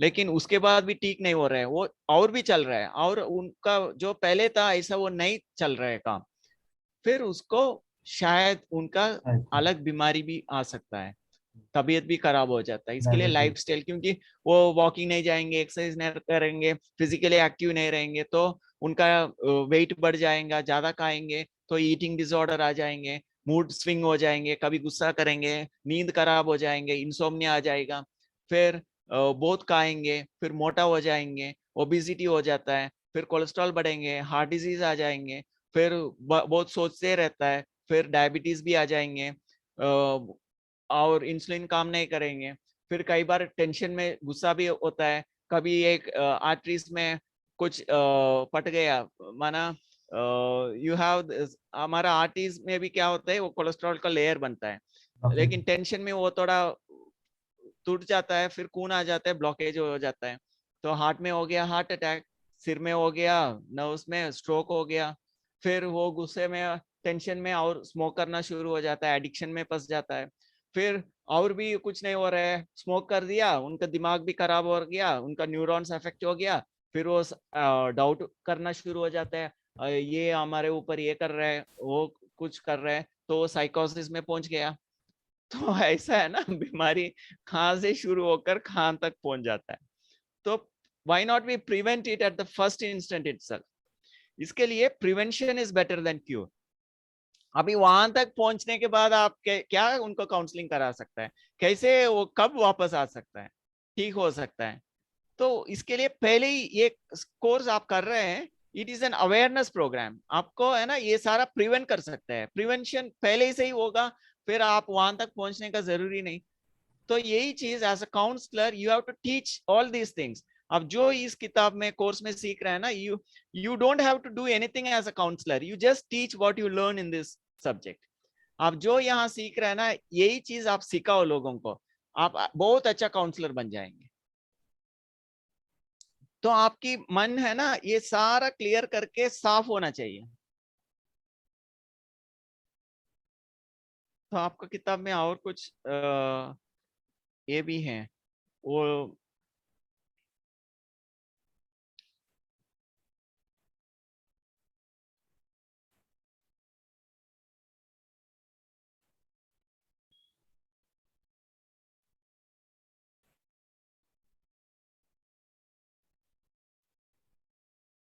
ये लर्निंग थियरीज मैंने बताया था ना, एक मैंने वो क्लासिकल कंडीशनिंग आपको बताया, वो बेल के साथ जुड़ यस जाता यस है. Yes yes dog. हाँ, तो और एक भी है,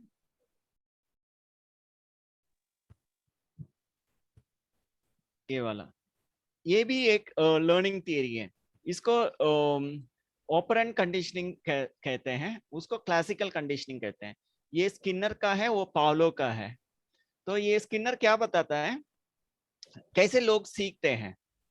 उसमें हमने देखा जैसे फूड था, फूड के साथ बेल बजाया, फिर फूड को भी हटा दिया, फिर हम बेल के हिसाब से सलाइवा आना शुरू कर दिया, तो सीख लिया ना. तो ऐसा भी हम भी सीखते हैं. जैसे मैं कल एग्जाम्पल बताया, डरते हैं, फोबिया होता है. तो पहले पानी गिरा, फियर आया, लेकिन हमेशा बंद कमरे में भी वही फियर आ जाता है. तो कुछ सीख लिया, मैंने गलत सीख लिया, फिर उसको हम समझाकर उसको हटा देते हैं. ऐसा स्लाइड नहीं ही. दिख रहा. हाँ, स्लाइड दिख नहीं रहा. नहीं इमेज दिख रहा 30. है हाँ, इमेज 30. अभी. Yes, so this visible. Is positive and negative reinforcement learning. ये कैसे सीखते हैं, अभी हम लोग जॉब करते हैं, सैलरी मिलेगा तो जॉब कंटिन्यू करेंगे, सैलरी नहीं मिले तो जॉब नहीं कंटिन्यू करेगा. तो कुछ मिलेंगे तो करेंगे ना, नहीं मिले तो नहीं करेंगे. So it is a motivational method. जैसे आपको एज अ काउंसलर आपने सिखा दिया ये करना है, लेकिन क्यों करना है वो भी उनको समझाना है, नहीं तो कोई चेंजेस होने वाला नहीं है. क्यों मेरे को स्मोकिंग बंद करना है, क्यों मेरे को अल्कोहल बंद करना है, क्यों मेरे को काम करना है, क्यों मेरे को ये सारा प्रॉब्लम से बाहर आना है, उसको एक पर्पस दिखाना है, मीनिंग दिखाना है. तो इसके लिए उससे हम सीखते हैं, वो मिल जाता है. मेडिटेशन कराया, शांति का अनुभव हुआ, ठीक है दोबारा मैं करूंगा. अभी मेडिटेशन किया, कुछ अनुभव नहीं हुआ, क्यों नहीं मैं करूं. तो इसके लिए as a counsellor you have to see to teach people. दूसरे लोग कुछ सीखना है, तो उसके लिए यही लर्निंग थियरी हम प्रैक्टिस करते हैं. एक क्लासिकल कंडीशनिंग मैंने बताया आपको, दूसरा रीइंफोर्समेंट लर्निंग. उसको मोटिवेट भी करना पड़ेगा आपको, और वो मोटिवेशन भी, इसके लिए फीडबैक ले रहे हैं आप. फीडबैक लेने से क्या होगा, उनको लगेगा अच्छा ये मॉनिटर कर रहे हैं, वो अप्रिशिएट करेंगे, वो रास्ता बताएंगे. तो so these learning techniques, whatever you learn in the book, everything you will also apply it in your counselor, in a counseling profession. And these things जो भी आप सीखेंगे, खुद के लिए भी अप्लाई करना है और दूसरों के लिए भी आप सिखा सकते हैं. Okay. So any questions you need to ask, you may ask me now. इसमें क्वेश्चन था मेरा कि आपने जो कहा जिस प्रकार से खुद के लिए भी अप्लाई करना है उस प्रकार से दूसरों को भी. अभी हम जब किसी का काउंसलिंग करते हैं या किसी को कुछ क्वेश्चंस पूछते हैं और उस प्रकार से हम सब नोट डाउन करते हैं, तो वो जो हम नोट डाउन करते हैं तो उनको हमको दिखाना है क्या कि हमने क्या क्या नोट डाउन किया, क्या क्या ये किया, क्या नहीं, इस. जरूरी नहीं, नहीं ना, ये आपके लिए है. केस स्टडीज मतलब वो आपको हमारे लिए सभी ना. ओके. हाँ, आपका फाइल के लिए है, सो दैट वो 1-2 महीने के बाद दोबारा आएंगे, दोबारा आपको ये सारा कहानी उनको दोबारा पूछने का जरूरी नहीं है ना। आप सिर्फ उनका फाइल खोल के देखेंगे, अच्छा यही था उनका केस, तो वो हिसाब से आप कंटिन्यू करेंगे, क्योंकि एज अ काउंसलर आपके पास बहुत लोग आएंगे, हर एक का आप याद रखना मुश्किल है। तो उसको जब हम लिखते हैं वो बातें, तो वो हमको उनको हमको कुछ टाइम बॉन्डिंग देना है क्या, कि आप ये बातें अब अगर समझो आपने कहा कि आपने मेडिटेशन करना है, या समझो कोई समझो ओवरवेट है, या कोई भी कुछ मन की अस्वस्थता है उसके अंदर, तो we have to give them specific time, या मतलब 21 डेज, या ऐसे कुछ करना है वो उसको अच्छा हम। है ना, हाँ। क्योंकि मोस्टली 21 डेज बोले तो साइंटिफिकली ये प्रूव्ड है, 21 डेज जो भी कुछ करेंगे तो वो आदत बन जाता है। इसके लिए हम फीडबैक लिखते हैं ना, उनको 1 हफ्ते के बाद उसको दोबारा पूछना है, आप एक टाइम टेबल बनाकर दे सकते हैं, आप ये भर के हफ्ते में एक बार हमको रिपोर्ट भेज दो, ईमेल कर दो, या आप हफ्ते में एक बार फोन करके उनसे बात कर सकते हैं। तो टाइम बाउंड है तो see most of the things it has to be a become part of your life, so time bound in the sense you can get the feedback from them, okay 1 हफ्ते के बाद मेरे को ये सारा report दे दो। So mostly whatever you are going to teach, it is going to be the lifetime practice. हम्म, ठीक है। तो प्रांजलि कुछ पूछना चाहते थे।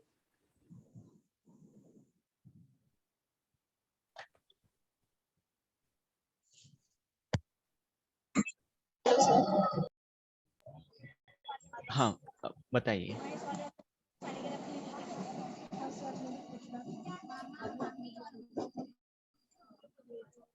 आवाज नहीं आ रहा है। अब चैट बॉक्स में उन्होंने लिखा हुआ है कि आप पढ़ सकते हैं सर।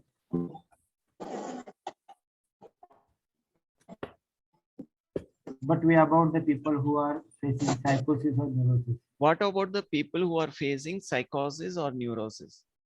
देखिए एज अ काउंसलर न्यूरोसिस भी आप ठीक कर सकते हैं। न्यूरोसिस माना नॉर्मल स्ट्रेस का ही बात है, थोड़ा लंबे समय अनुभव करते हैं तो आप उसको ठीक कर सकते हैं। सिर्फ साइकोसिस वो लास्ट स्टेज है, last stage in the sense वो खुद का कंट्रोल नहीं, इसके लिए आप मेंटल स्टेटस एग्जामिनेशन देखते हैं ना, उसमें आपको मालूम होगा ये व्यक्ति मेरे बात सुनने वाला नहीं है, तो उनको बोलेंगे जो साथ लेकर आया उनको बोलेंगे उनको साइकेट्रिस्ट के पास ले जाइए, थोड़ा ट्रीटमेंट ले लो, साथ साथ मैं जो बोल रहा हूँ लाइफस्टाइल कैसे रहना है वो उनके साथ थोड़ा उनको सुबह वॉकिंग लेकर जाइए, उनको टाइम पर खिलाओ, जल्दी सुलाओ, ऐसा you can teach them the lifestyle aspects. And once they start taking medicine at the same time, may be कुछ समय के बाद वो आपकी बात सुनने वाला हो गया, they can listen to you, then you can start counselling, उनको कुछ एक्टिविटी सिखा सकते हैं, उनको कुछ समझा सकते हैं। तो साइकोसिस में भी जो इनिशियल स्टेजेस है उनको आप काउंसलिंग कर सकते हैं, लेकिन one thing you have to see that you advise them to take medicine also. लेकिन न्यूरोसिस मोस्टली आपका काउंसलिंग से ठीक हो जाएगा। और ऐसा जैसे ओसीडी में कई लोग ठीक कंट्रोल कर लेता है, कई लोग को नहीं होता है, in that case you can suggest आप ट्रीटमेंट भी ले लो, मेडिसिन भी खाओ, साथ साथ हमारा काउंसलिंग भी आप सुनकर वो भी प्रैक्टिस करो, ऐसा कह सकते हैं। एंड वन थिंग, 2-3 दिन पहले से किसी का क्वेश्चन था, कोई आपकी बात सुनने वाला नहीं है उनको क्या करें। Yes, somebody sir. was, मैं वो चैट मैसेजेस देख रहा था उसमें था, सी फॉर योर इंफॉर्मेशन जो भी हम सीख रहे हैं काउंसलिंग या hypnotherapy, it is only for the people who want to bring change within them, जिसको चाहिए, जो चाहते हैं मेरे अंदर कुछ है ना परिवर्तन आना है, मेरे को है ना कुछ सीखना है, उन लोगों के लिए है। जो नहीं चाहते हैं मेरे को कुछ नहीं करना है, कुछ नहीं सुनना है, उनके लिए है ना दूसरे तरीके से कुछ ट्रीटमेंट करना पड़ेगा। आप जो सीखते हैं, जो है ना विलिंगली आपके पास आते हैं उनके लिए है, जो मना करते हैं उनको आप ऐसा कर सकते हैं, उनकी जो साथ रहने वाला है ना उनको आप कुछ समझा सकते हैं, उनके लिए पहले उनका एक्सेप्ट कर लो, उनकी बात सुनो, उनको थोड़ा अच्छे रैपो बना लो, फिर आप हमारे पास लेकर आ जाओ, ऐसा नहीं जबरदस्त लेकर आओ, ठीक है। ठीक है, जबरदस्त आ गया तो भी कुछ कह सकते हैं, लेकिन नहीं आ गया तो क्या करेंगे? ठीक है, पहले जो घर वाला है उनको बोलना, यस आप थोड़ा अच्छे से है ना, देखो उनका थोड़ा रैपो बिल्डअप करो, फिर बात करो। जैसे बच्चे कुछ बात सुनते नहीं है, ठीक है, वो जब खुश रहते हैं उस समय आप उनको समझाओ, ऐसा हम ऐसा काउंसलर के पास जाएंगे, कुछ यस। बात करेंगे, फिर स्पिरिचुअल ऐसा लैंग्वेज में, तैयार करके लेकर आना है। स्पिरिचुअल लैंग्वेज में हम कहते हैं कि पात्र देखकर दान के करो, हाँ। उस टाइप से। सर जी, एक मुझे केस स्टडी आया था परसों के कल के दिन। तो केस स्टडी माना मेरे फ्रेंड पे ही ये था। तो उनको उनकी जो मदर है वो एपिलेप्सी पेशेंट है। तो epilepsy patient is more than 30 years epilepsy की दवाई खाती है। अभी आपने जिस प्रकार से कल एक काउंसलिंग किया था लास्ट 5-10-15 मिनट में, तो उस प्रकार से मैंने उनको थोड़ा माता से थोड़ा बात किया मैंने। पर उनको समझ में नहीं आता कि उनको सीजर्स या कैसे आते हैं या वो कैसे गिरते हैं। पर वो डॉक्टर के पास जब जाते हैं तो वो एक्सेप्ट नहीं करते कि मैं एपिलेप्टिक पेशेंट हूँ। तो डॉक्टर क्या करता है कि उनको दवाई लिख के टाइम पर लेने के लिए कहता है, पर वो टाइम हमेशा मिस करते हैं। और उसके कारण दवाइयों का डोज भी अभी बढ़ रहा है। पर वो लेडी जो है वो इतनी कॉन्फिडेंस है कि मैं बहुत अच्छी हूँ। बाकी उनको कुछ भी ये नहीं, डॉक्टर भी उनके ईईजी रिपोर्ट निकालते हो तो नॉर्मल आता है। उनका सिर्फ इतना कहना होता है कि उस लेडी को मतलब थोड़ा सा दवाइयों के बारे में काउंसलिंग करो कि ये दवाइयाँ बहुत अच्छी है और दवाई आपको लेनी है। पर वो लेडीज मानते ही नहीं कि मुझे एपिलेप्सी पेशेंट है। तो मैंने फिर ज़्यादा ये नहीं किया, मैं समझ गया। तो तो जब उसके उनको कुछ ऐसा सीजर्स कुछ होता है तो उनको याद नहीं रहता है क्या? नहीं, कुछ भी नहीं याद रहता, वो डायरेक्ट नीचे गिर जाते हैं और सीजर होने के बाद वो नॉर्मल हो जाते हैं। पर फिर उनका वो बोलते हैं नहीं मेरे को हुआ नहीं, ऐसा? हाँ, मतलब उनको पता ही नहीं रहता, मतलब अनकॉन्शियसनेस पूरा। और वो अनकॉन्शियस माइंड में जाते हैं और वो अपना रेगुलर जो वर्क रहता है वो ऐसे मतलब हम बोलते हैं ना कि ड्रामेटिकली, मतलब ड्रामा करते हैं कैसे वो कुछ ऐसा हम्म। कपड़े धोने का करेंगे, या हम्म। उनके माइंड में ऐसे काम काज का बहुत ही रहता है।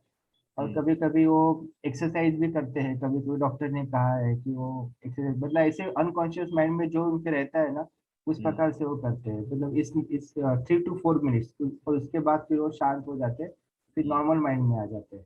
हम्म। तो मतलब उनके लिए तो दवाइयाँ ही उनका मतलब पूरा कंट्रोलिंग पावर है। और दवाई अगर मिस करेंगे या कोई कम ज्यादा डोज करते हैं तो फिर से वो, तो उसका फ्रेंड का कहना था कि आप उनकी काउंसलिंग करो। तो मैंने सिर्फ उनका लिख लिया जो जो है बातें। तो अभी वही आपने से नॉर्मली ऐसे लोग को हम क्या कहते हैं, mostly people who understand they have they get this type of seizures, तो उनको हम कहते हैं आपको कब ऐसा होता है, उस समय के पहले ऐसा क्या मन में विचार चलता है, या ऐसा यस क्या यस सिचुएशन बन जाता है। यस क्योंकि यस मेनी यस टाइम्स हाँ क्या होता है, उनके मन में कुछ टेंशन की बात, यस यस चिंता की करेक्ट बात, करेक्ट करेक्ट ऐसा करेक्ट हो जाता है ना, उस हाँ समय ये करेक्ट। एक्टिवेट हो जाता है।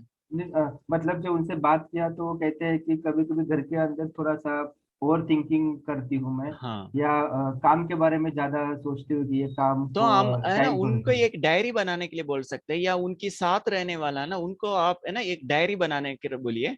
जब ओके भी उनका ऐसा कुछ होता है आप लिख दो, ऐसा क्या हुआ उस समय पे, आधा घंटा पहले ऐसा ओके क्या वातावरण चला, क्या विचार चला, उनका सिचुएशन क्या था। उससे क्या होगा, एक हफ्ते में आपको डायरी मिल जाएगा, तो आपको एक आइडिया मिल जाएंगे कौन सी सिचुएशन में यस इनको ये होता है। यस फिर हम उनको बोलेंगे देखो आपको ये सिचुएशन में ऐसा चीज होता है, तो ये चीज हैंडल करने के लिए कुछ ज्यादा टेंशन का बात है तो उनको थोड़ा रिलैक्सेशन रहना कैसे है, वो सिखा सकते हैं। वो सिचुएशन का बात है तो ऐसा सिचुएशन आ गया तो उसको कैसे शांति से हैंडल करना है, उसको थोड़ा समझा सकते हैं। तो ऐसा एक डायरी बनाएंगे ना, आपको अच्छे से थोड़ा डील कर सकते हैं, वो खुद को भी दिखा सकते हैं, देखो ऐसे ऐसे सिचुएशन में आपका ऐसे ऐसे हो रहा था। और तो उसका इफ शी इज मेडिसिन के एक्सेप्टिंग बारे इट में, then what about the medicine, वो मेडिसिन को मेडिसिन इट मतलब इज ऑलवेज है ना, जो डॉक्टर दिया उसको लेने के लिए बोलिए वो। कंपल्सरी।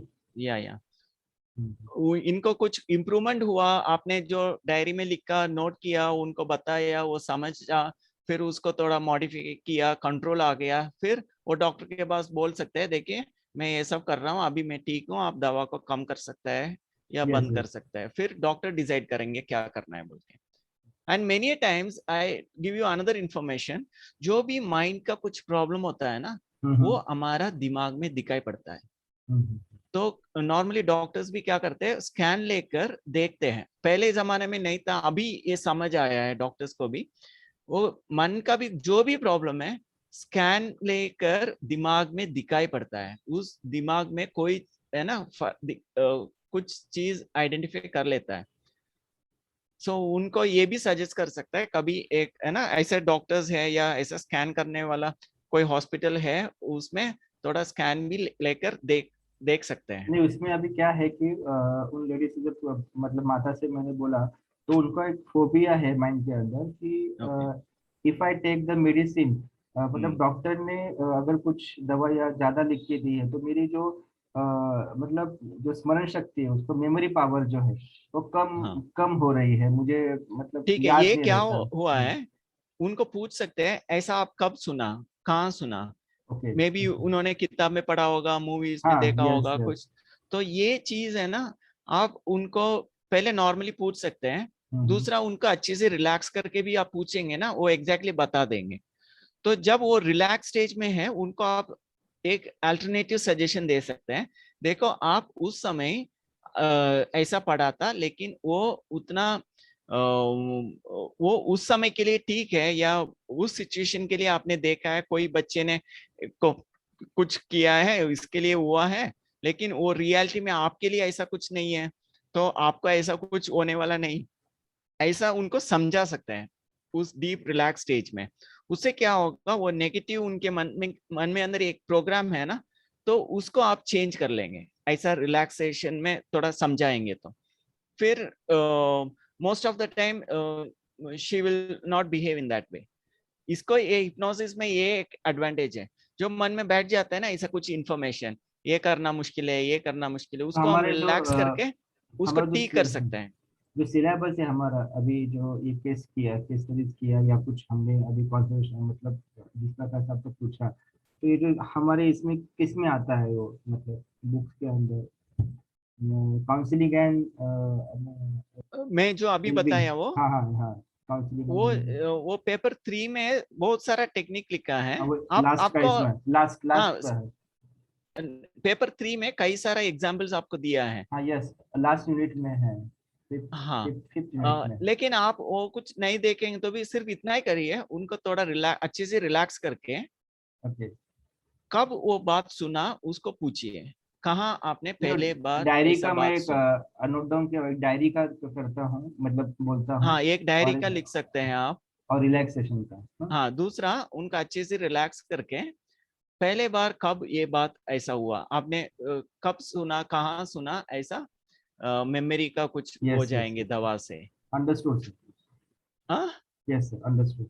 हाँ, फिर उस समय वो बोलेंगे मैं इस समय 10-5 साल पहले मैं इधर था उधर था ऐसा बात सुना। फिर आप उनको समझाओ, वो उस सिचुएशन में वो दूसरे के साथ, या आपने टीवी में देखा होगा वो, लेकिन रियलिटी में ऐसा नहीं होता है, हर एक को ऐसा नहीं होता है। तो आपके लिए ये कुछ नहीं होने वाला है, क्योंकि आपका केस अलग है, उनका केस अलग है, ऐसा कुछ एडिशनल कुछ आप बनाकर बता सकते हैं। ओके। फिर आज से आपको दवा खाना अच्छा लगेगा, क्योंकि दवा आपके लिए अच्छे के लिए है। ऐसा है ना, थोड़ा यस यस पॉजिटिव सजेशन आप उनको दे सकते हैं।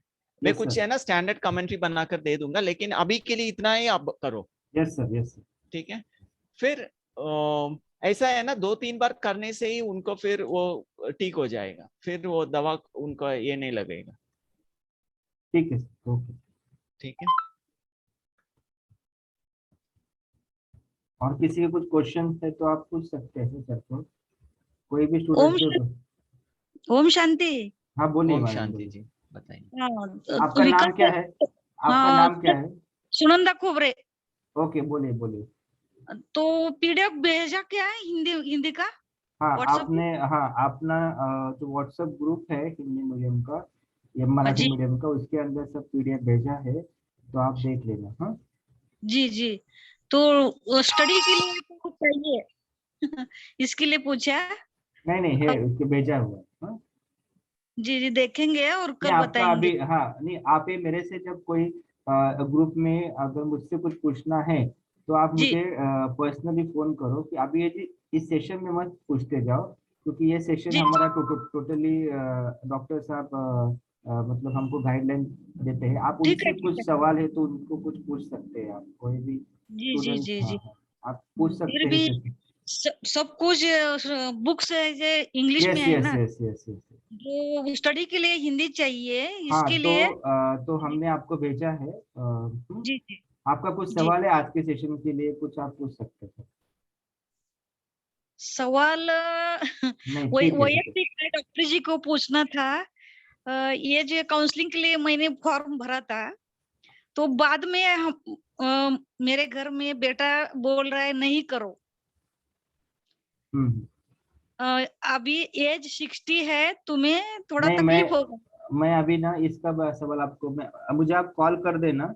अभी सर जी इनका जी क्या सवाल है, अजीम जी। सर, हाँ अभी इनका ये सवाल है कि उन्होंने एडमिशन लिया है पर उनका ठीक है, हाँ अभी एज आप एज बताइए है। आपको करना है नहीं करना है। मुझे तो करना है, इसके लिए तो मैंने फिर किया कौन है। कौन आपको मना कर सकता है? बेटा का कह रहा है बेटा कि नहीं, आपका जीवन है ना, आपको हाँ लग रहा इसकी है ये सुनना है तो सुन लो ना, दूसरों को बात क्यों सुनना है आपको? जी आपको 60 जो एज है। अच्छा लग रहा है वो ही करना है ना। थोड़ा मुझे तकलीफ था हम्म, हेड एक का, हम्म, डोक्यामध्ये उजव्या बाजूला दुखत होतं।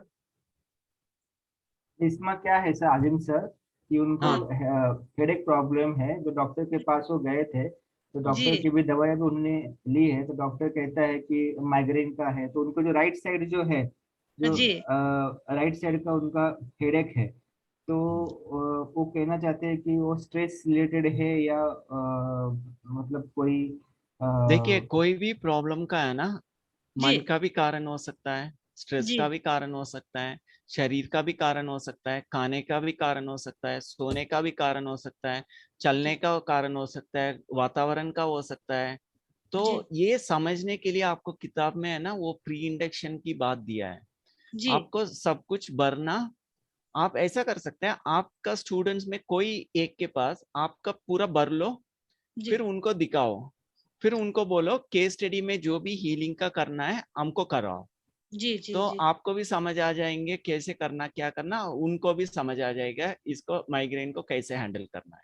जी जी। ठीक है, इसके लिए हिंदी पीडीएफ चाहिए मुझे। हाँ मैंने ठीक है, मिल भेजा हुआ है, जाएगा आप आपको। देख ले, भेजा है मैंने, आप देख लेना, हाँ जी जी जी जी। ठीक है। हाँ मुझे और थोड़ी सी इसका मन का प्रॉब्लम है ना, मेरे को पता है। ऐसा है ना, 15 साल 20 साल जिसको माइग्रेन का प्रॉब्लम है, एक सेशन में ठीक हो जाते हैं। जी जी। अभी तो 2 मास हो गए हैं। वो सिर्फ साइकोलॉजिकल प्रॉब्लम है तो एक ही सेशन में ठीक हो जाएगा। जी जी जी जी तो ठीक। ये समझने के लिए पहले आपको वो सारा भरना पड़ेगा, ठीक है। जी जी जी जी जी ठीक है ओके, ठीक। ठीक है ओके। विकास वाइज thanks, doctor thanks. Om thank Shanti. You, ओम शांति। अभी किसी को कुछ क्वेश्चन है तो, नहीं तो फिर हम कल सर से अब गुड नाइट के लिए निवेदन करेंगे। किसी को क्वेश्चन थैंक है? यू। नहीं अभी सर, ओके सर, बहुत ओके, बहुत थैंक शुक्रिया। यू। आज का थैंक यू। सेशन बहुत ही सुंदर रहा। और हमको पता है सर कि ये जो आप मतलब हमको जो सिखा रहे हैं, तो सभी स्टूडेंट को मेरा भी ये कहना है कि हमारी जो किताबें जो बनी हुई है, तो उसके मेन ऑथर हमारे डॉक्टर आजिम दाना है, और सेकंड भी हमारे पांडेमणि भाई भी है और सभी उनका टीम है। पर इसमें अच्छा कंट्रीब्यूशन और ज़्यादा कंट्रीब्यूशन सर का है। तो जब वो जिस प्रकार से उन्होंने किताबें बनाई हैं या कुछ कम मतलब जो भी कंटेंट है, वो बहुत ही लॉजिकल कंटेंट, मतलब बहुत ही अच्छा कंटेंट है। और ये कंटेंट आपको कहाँ पर भी मिलेगा नहीं। उस कंटेंट को अगर आप बाहर जाओगे तो it's costing around more than 1 lakh rupees. तो हमारा जो सेशन है, जब सेशन हम सर जो लेते हैं, बहुत बहुत ही इम्पोर्टेंट है। आप उसको कभी मिस नहीं करो। और हम आपको वो जो रिकॉर्डिंग है वो भी हम आपको भेजते रहेंगे। मैंने एक बीच में कुछ चैट बॉक्स में भी डाला था कि ये कंपलसरी सेशन है, और आपके जो भी फ्रेंड्स हैं जिनके साथ आप अटैच हुए हैं, जिन्होंने एडमिशन लिया है, तो उनको भी आप एनकरेज कर सकते हैं। Thank you sir.